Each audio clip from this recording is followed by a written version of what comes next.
ত্রয়োদশ জাতীয় সংসদ নির্বাচনের চূড়ান্ত ফলাফল ঘোষণার পর বাংলাদেশের রাজনীতিতে একটি ব্যতিক্রমী চিত্র ফুটে উঠেছে।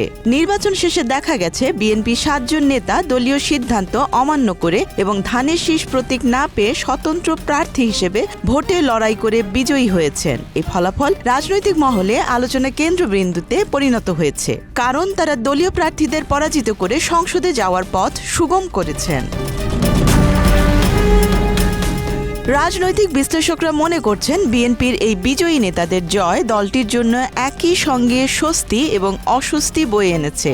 অন্যদিকে দলীয় প্রতীকের বাইরে থাকা ব্যক্তিরা জয়লাভ করে প্রমাণ করেছেন যে ভোটাররা রাজনৈতিক প্রতীক থেকে বেশি ব্যক্তি জনপ্রিয়তাকে গুরুত্ব দেন। অন্যদিকে দলীয় শৃঙ্খলা ভঙ্গের কারণে এই ঘটনা নেতৃত্বের সমীকরণে এক জটিল পরিস্থিতি সৃষ্টি করেছে।